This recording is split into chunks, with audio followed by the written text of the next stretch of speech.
This is very much housing policy. I'm only really dealing with housing policy in practice. Now, as I hope you all know, we require an energy performance certificate. One of these, it comes in both parts, whenever we rent or buy or sell a property. There is no requirement to have one unless you change your ownership level. You can see that it's A to G. I want you just to make sure you've understood that A is the best and G is the worst. It's just like the fridge and light bulb and television labels, except it's about our homes. The rubric is pounds of energy costs per square metre, and that's an important issue. When you get an EPC, you get recommendations on the improvements that you can make in your own home, specific to the property and the way it's been assessed. So once you've got an EPC, you know what you should be doing. The current average across the country is a D rated. Policy for all housing is that in different tenures, it should be C rated by 2030 or 2035. And it's my belief, and that of some others, that in order to get to 2050, we've got to be at A.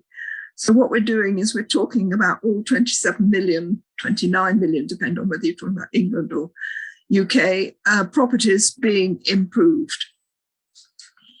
F and G are the worst two, and at the moment, those are the two that you should not live in, should not be on the market if you're in the privately rented sector. I might say I did a survey of our street the other day, and half the houses have not got an EPC. 4 of them had ones that were out of date, and it was nobody's responsibility to tell them that they were out of date. One of the things to mention about the energy performance certificate, it does not cover all energy in the home. It covers the top line under the standard assessment procedure, space and water heating, which is almost always gas, and fixed lighting, the sort you can't move when you leave the house. All the other uses, which are almost exclusively electricity, are not included in the SAP or in the energy performance certificate. I'm sorry this is out of date. It's actually a ridiculously difficult slide to get the data for. But something like 81% of our energy is covered, as I say, mainly gas in the energy performance certificate. 63% of the carbon, based on data when electricity was fairly carbon intensive, so that's now dropping and this is going up, and 56% of the costs. This is very important in terms of the fuel poor and the way that the energy performance certificate can help them. Almost half our costs are covered by the EPC and half our costs are not. And it is, as I said, pounds per square metre. Now, why is this imbalance so great in comparison with that one? And that's because electricity per kilowatt hour is much more expensive than gas. So as this is nearly all electricity, it's bound to be a higher proportion of our bills than this. Electricity is always going to be more expensive because of the large amount of capital expenditure required, whether it's a traditional generating station or whether it's an offshore wind farm. And there are issues relating to that capital expenditure that are coming up. Now, at the moment, an air source heat pump, which is electricity, will be displacing gas more expensively because it's electric. So one of the problems we've got at the moment is that air source heat pumps are not being recommended by the energy performance certificates. The whole of the EPC process is somewhat variable. I've used the word inaccurate. It's variable as much as inaccurate. It's always difficult to know which is the right set of answers. People are not good at being consistent. The assessors are not good at being consistent. partly because houses are not good at being consistent and the way we use them. One of the difficulties we've got is that increasingly the bands, the A to G, on the energy performance certificate are forming the basis of government policy. And I absolutely guarantee that nobody I know would like to go to court to support an EPC rating in a legal challenge. So we've got something that's quite important in government policy, but is not going to be easy to work with. I've said it's only some of the energy uses. And as I've already explained, it's pounds per square metre, and it is not carbon. There's a debate taking place, therefore, about the extent to which either the EPC should be changed, which would be very difficult, or there should be an alternative or secondary method of measuring energy in the home, because the EPC is good, partially good for fuel poverty, but not so good for climate change for the reasons I've mentioned over the air source heat pump.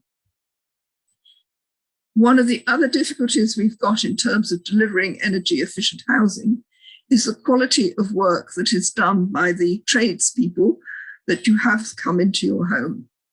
There is a new process which is linked to British standards. It's called PAS 2035, and it's linked to standards of work within the workforce, and it's being pushed by a group called the Retrofit Academy. It's actually, as far as I've understood, a good standard, more reliable, more accurate than the EPC, but there's no link between the two. So you could be having a government policy, and then you've got to work with a builder who's trustmark, who's not linked at all to the EPC standards. One of the reasons for the problems with standards is that anyone can set up as a builder.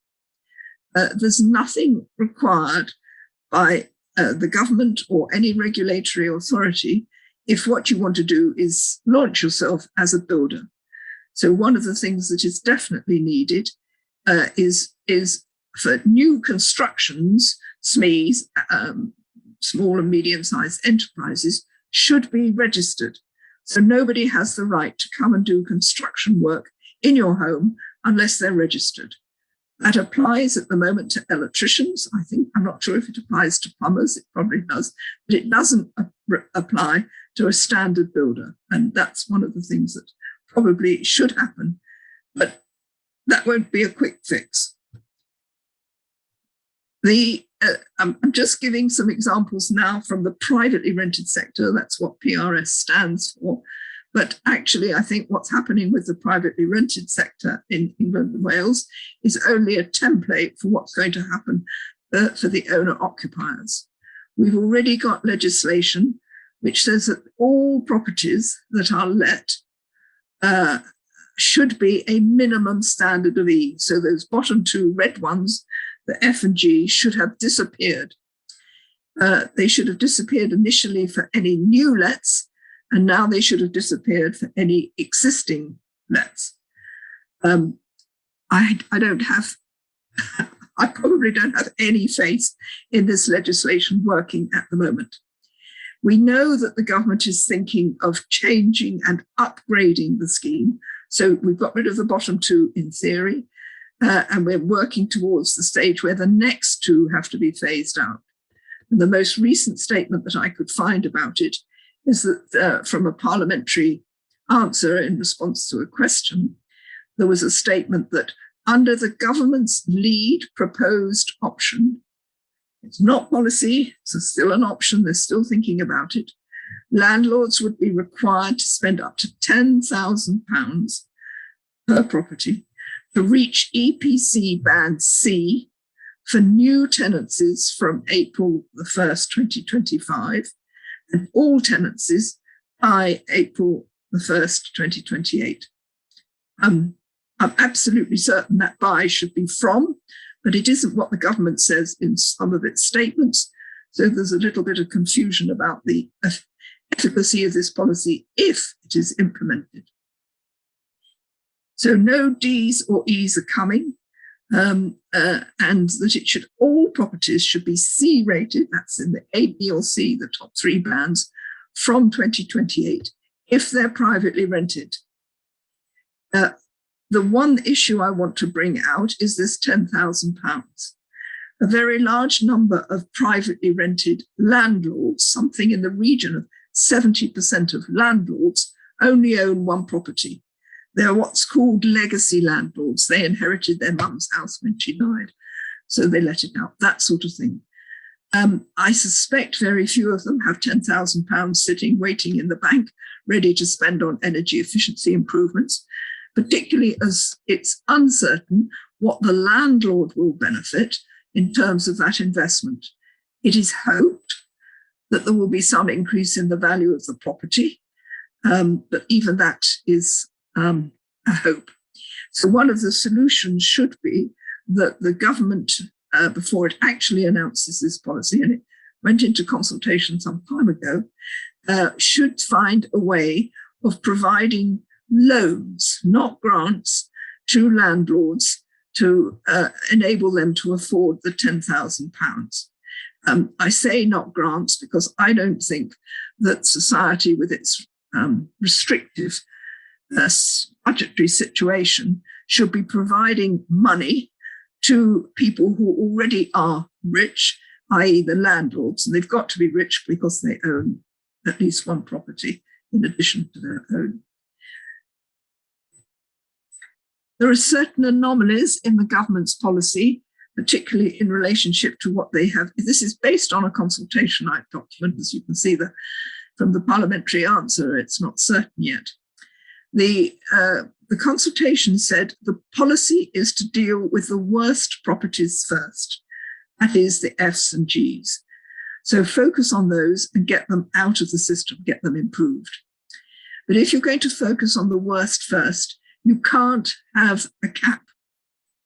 Whether it's 3,500 for the Fs and Gs and the 10,000 refers to the next two bands. If there's a cap of £3,500, you can't guarantee to get it to a C. So what happens if you've got a cap, as we have at the moment, and you don't get it to a C? What's the situation there? But at the same time, the same cost effectiveness, same consultation document talked about cost effectiveness. Again, you either do the worst first or you do the cost effective. You can't do both at the same time. And the second and the really huge anomaly in the consultation is that it's impossible to enforce. There is no requirement for all landlords to register that they are landlords. And we don't know who they are. There is no link between different databases. So even if they declare their income as part of their income tax, it's not accessible to BAYS or other or MCHLG to add to the database. There is a discussion about a database, and because of the Ministry of Housing's requirements, I think it's BAYS wants a register. If there's a database, I understand that to be voluntary. So it requires the landlord to self-identify. And if you require landlords to self-identify, it will only be the good ones that do it. It won't be the ones that are most problematic and that we want to particularly work with. So is the government actually going to depend on the local authority being proactive and introducing individual registers at a local authority level? That's what we do in Oxford, of landlords. And if you charge the landlords to be on the register, but make it mandatory, that fee will cover, at least in the first year, the cost of running the staff. So I've been to 2 presentations by BAYS on the privately rented sector over the years, and in neither occasion did the word enforcement cross their lips. So just going to another anomaly that we're working on with the fuel poor more generally, those are the people who are most likely to be in the worst homes and very predominantly in the privately rented sector. We have policy that's often called pepper potting. In other words, You find a house, you think it's in fuel poverty, the utility or the local authority provides some help, makes it more energy efficient, but you do one property at a time. And in the past, you've just done loft insulation or cavity wall insulation. You've done individual measures. We are now moving to a standard, which is definitely a step forward. We're definitely moving towards the building owner being responsible, which is another big standard. It's not the tenant's responsibility. But this business of pepper potting and self-identification does not reach all the fuel poor. We know that for definite. So what's needed is an area-based approach. It's needed in my view and in that of many other fuel poverty campaigners. In other words, there's a red line on a map. It's got 125 households inside or something like that. And you systematically deal with all the properties in that area, whatever tenure, whatever income group. You have a range of policies. But at the moment, we don't have anything systematic. I've mentioned several of the tenure problems related to privately rented. I've said it's good that it's the landlord. It's good that it's a minimum standard. I've said we cannot identify landlords. And if the local authority is going to have more responsibility, even if they do their own register, they've still got to follow up next year and the year after, etc. So they need some funding, and the government is definitely not giving local authorities funding at the moment. I've told you about the £10,000 cap, and that needs underwriting with the Green Investment Bank or something with low interest loans. What that would mean is that the more, it's a bit like the system they've had in Germany with KfW, the more work you do, the more bands you push your property up, the lower the interest rate. So if you push it up 3 bands, you have a much lower interest rate than if you only push it up 1. The cost to the government is the subsidy to keep the interest rate low. It's a minor subsidy in comparison to the total cost of the whole measure. So it doesn't have to be that expensive to bring this about for the government, but we do need some money. I don't think we're going to get much action from landlords if we just stick to the 3,500 cap or even the 10,000 cap with a new C&D approach to C. Oops, sorry, went too fast. Brenda, can I give you a couple of minutes to... I'm doing my best, but I've got to get through it, Raj. You just got to be patient. I'm doing my best. I told you I could talk for 2 hours. I don't intend to, but I'm keeping going. I just want to point out that there's been tax changes to the way that landlords are paying in their income tax, the self-assessments for their rent. As a result, a lot of landlords are reputed, we don't have up-to-date statistics on this, are reputed to be leaving the sector, and that a lot of properties are going over to being second-hands or Airbnb. And this is definitely a problem that's looming. Social housing, we need the local authorities to have the freedom to buy properties. They're constrained at the moment. If you are fuel poor and own your property outright, there need to be equity release schemes, again, at a low interest rate or nil interest rate, again, not terribly expensive for government. And there are various options for people with a mortgage. I have got to. We aren't doing at all well with any proposals to protect the tenants. We know that some of these are the poorest people, but so how are we going to prevent rent increases? There's absolutely no solutions to that at the moment. There needs to be help that's specifically focused on the tenant, for instance, holding their people's hands, talking to them about what's involved, making sure they're not evicted in order for the work to be done, and what help should go to them if the standard of upgrade is minimal.